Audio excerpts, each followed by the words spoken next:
Hi, I'm Ofe. Hi, I'm Tosan. Hi, I'm Tabore. Hi, I'm Natalie. Hi, I'm Ndidi. Hi, I'm Leke. And today we're seeing if all A&T partners think the same. A husband and wife have to go to the same church. I just think that if you go to the same church as your spouse, it's symbolic of unity and togetherness. And I just feel like if we were going to separate places, then it's just literally an excuse for something to come in between you. That's just another thing to disagree about. You want to be under the same leaders, you want to be under the same guidance, you want to be under the same authority. I think if you have two people going to different churches, there is the potential for one person to be learning one thing and another person to be learning another.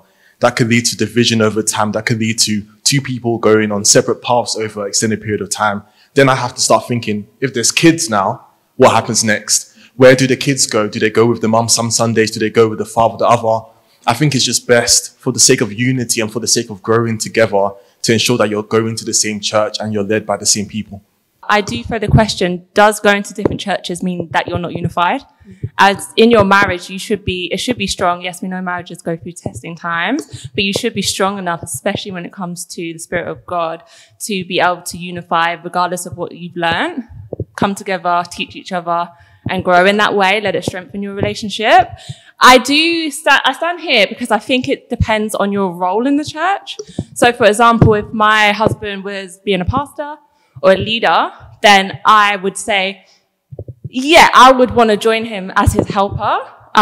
Equally the other way around, depending on your beliefs of a woman leading the church. Filming your quiet time for social media is weird.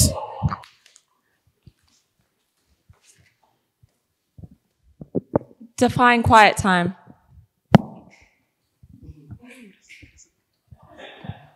I think there's a religious way people define quiet time, and it aligns with what we see on social media. So we think that that's people's quiet time, but that might just be obedience. The Lord might have literally told them, share this with people, and they have a natural gift to be on social media anyway. So we kind of see it through our eyes, but the Lord has literally empowered people to do a particular thing on social media. For me, quiet time is just a time that I spend with the Lord quietly by myself. That doesn't mean put on a camera and show it to the world. It's content at the end of the day. Do you know what I mean? It's just another form of content for people. Yeah, I just feel like people need to determine where their heart is. Are we doing it because you want to get the views, or are you doing it because this is what you've actually been told to do by the Lord?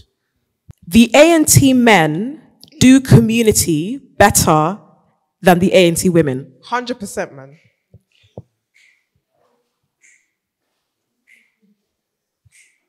Actually,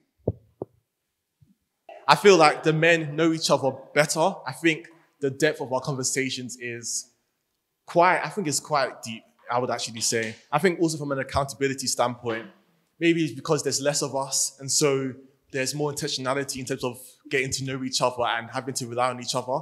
And so I think as a whole, the A&T men as a whole are closer, do community better than the women. I think there's pockets in the women, you know, where they have their different groups and things like that, but I don't think it compares to the overall relationship and brotherhood that the men have. I believe A&T men do community better, but only because there are less of them. If there were more of them, I feel like it might be the same in terms of the women, where there are pockets of community here and there. Yeah, that's what I believe. Yes, there's less of us, but I also think there's a stigma out there that men do not connect. So I think in A&T, we are charged by that stigma to actually change that as well. So we place extra emphasis, or at least I know Pastor Ayo for sure places extra emphasis on, you know, actually displaying what being a man in the kingdom is like, you know, and that runs through not only just his life, but even just how he deals with other men, like with 412 men and other men's fellowships as well. Single Christians can't advise me on my relationship/marriage. Can't.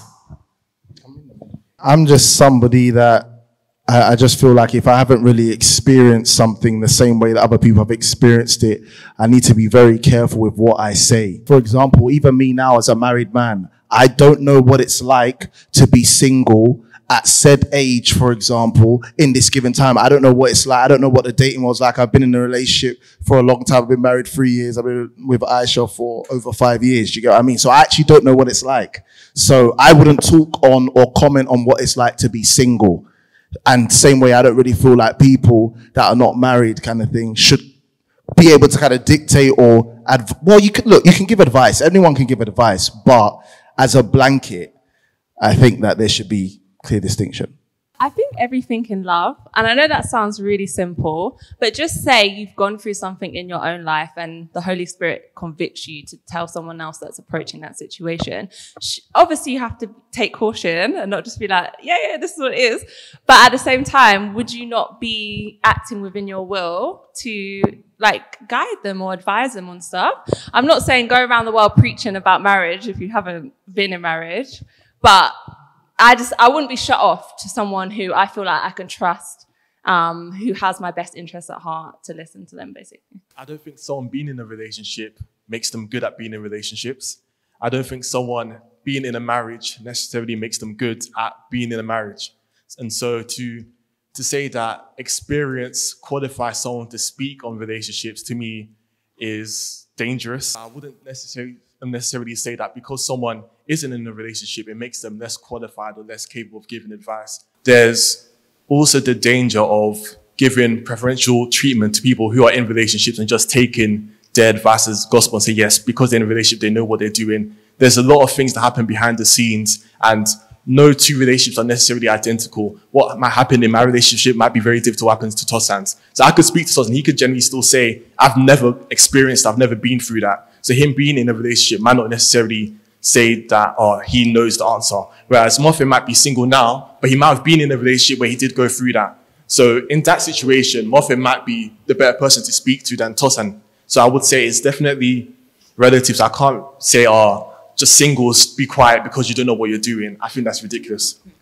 A&T women dress better than the A&T men. We've got our fashionistas in the A&T women, but I do think the men are consistent every Sunday without fail. But I don't know. I'm in the middle. I think if I've been honest, I'll probably be on the agree side, but I have to stand for our men. But I think we have our days, you know. There's some days where the men really come and they show what they can do. There's days where the women, they try, you know. And I'm joking. The women can dress. Christian men don't have riz. Riz! Don't have riz.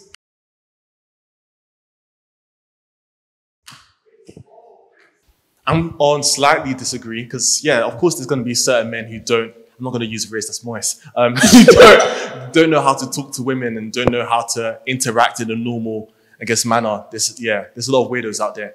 But to just say it as a blanket statement that Christian men can't or don't have it, I just think that's false. I think we see plenty of Christian women happily in love. How did that happen? Unless they were forced to or prayed into it, which, is ridiculous. So I do think there are some who do, there are some who don't. In the same way, in non-Christian world, there are some who do, some who don't. It's not a Christianity thing. It's just people be people kind of thing. I feel like from my experience, what I've, dealt with in the world, I feel like a lot of people, when they come to Christ, they tend to lose an element of their personality. You used to know how to speak to girls and have like interpersonal skills before you came to Christ. And then you came to Christ and then all of a sudden that all disappeared. It's like, hey, my sister in Christ. Oh, did you read this Bible verse? Oh, did you? I'm just like, fam, like be normal. Just, do you know what I mean? It's actually okay. Like, I'm not asking, just be normal and speak like a normal person. You know, it's okay. It's not everyday Christianese. Do you know what I mean? Sometimes just speak to me regular. Fine. Do you agree or disagree with the following statement? PA is funnier than PS. We do this. How can we do this? In their house? Guys, come. I know you have solidarity here, but think about, I'm joking. But think about PA's mannerisms. Like, PA is consistently funny. Even when he's here and we're singing happy birthday and he's dancing for people, PA goes the extra, like, PA is funny. He just naturally funny. Like, even when he's atting people and he's, PA is funny. Let's be real. I think that their humor is different. I think that PS's humor is kind of more witty, and like PA is like more kind of naturally funny. I think like he says more funny things. I'm in the middle. Like I wouldn't say one person's funnier than the other. I think their funny is different. What was the question again? Is he funnier than PS? You just said that he's funny. No. He's funnier. He's funnier. Yes. Yeah.